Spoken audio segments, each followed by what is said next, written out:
విశ్వ హిందూ పరిషత్ ఆధ్వర్యంలో రాష్ట్ర స్థాయి భగవద్గీత కంఠస్థ పోటీలు డిసెంబర్ 25వ తేదీన విజయవాడ సత్యనారాయణపురంలో గల విశ్వ హిందూ పరిషత్ కార్యాలయంలో నిర్వహిస్తున్నట్లు పరిషత్ జిల్లా అధ్యక్షులు రవిశంకర్ పట్నాయక్ పేర్కొన్నారు. విశ్వ హిందూ పరిషత్ కాకినాడ జిల్లా ఆధ్వర్యంలో జిల్లా స్థాయి భగవద్గీత పోటీలు 11వ అధ్యాయం విశ్వరూప సందర్శనం యోగంపై కంఠస్థ పోటీలు నేడు శాంతినగర్, శ్రీరామనగర్ పబ్లిక్ స్కూల్లో జరిగాయి. వివిధ పాఠశాలల నుండి సుమారు 150 మంది విద్యార్థులు పాల్గొన్నారని జిల్లా అధ్యక్షులు రాజమాంతి రవిశంకర్ పట్నాయక్ అన్నారు. విజేతలకు మెమంటోలందరికీ ప్రశంసా పత్రాలు అందజేశామన్నారు.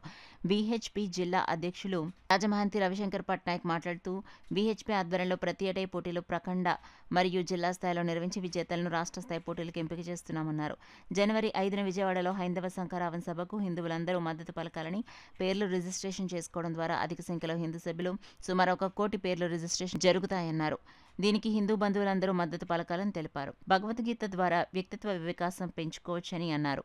గొట్టుముక్కల నరసింహమూర్తి మాట్లాడుతూ పిల్లలు పెద్దలు అందరిలో సంస్కారాన్ని నింపుతుంది భగవద్గీత అన్నారు. రామకృష్ణ పబ్లిక్ స్కూల్ అధినేత గాంధీ, కార్యదర్శి సతీష్ సందేశాన్నిచ్చారు.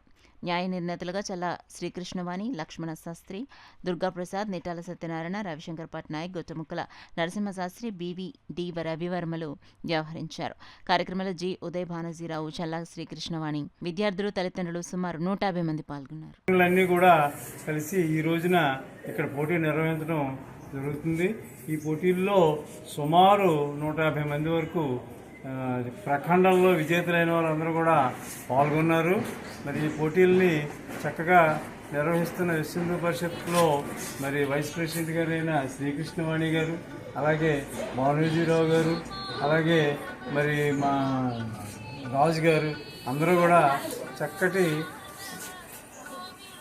విషయాలన్నీ కూడా చాలా జటిలం కాకుండా సులువుగా చాలా బాగా ఈ కార్యక్రమాన్ని నిర్వహించినందుకు వారందరికీ కూడా ప్రత్యేకమైన ధన్యవాదాలు తెలియపరుచుకుంటున్నాం. మరి ఫైనల్గా ఈ రాష్ట్ర స్థాయి పోటీలు మనకి విజయవాడలో సత్యనారాయణపురంలో జరుగుతాయి. అక్కడ సంస్కృత ప్రచార ప్రముఖ లక్ష్మీనారాయణ గారు చూస్తున్నారు. అంచేత ఎవరైనా సరే ఈ విజేతలందరూ కూడా విజయవాడలో విశ్వ హిందూ పరిషత్ కార్యాలయం సత్యనారాయణపురంలో ఉంది. ఈ నెల 25వ తారీఖున పోటీలు జరుగుతాయి కాబట్టి విజేతలందరూ ఆ పోటీల్లో పాల్గొని విజయులే రావాలని చెప్పేసి మా ఆకాంక్ష.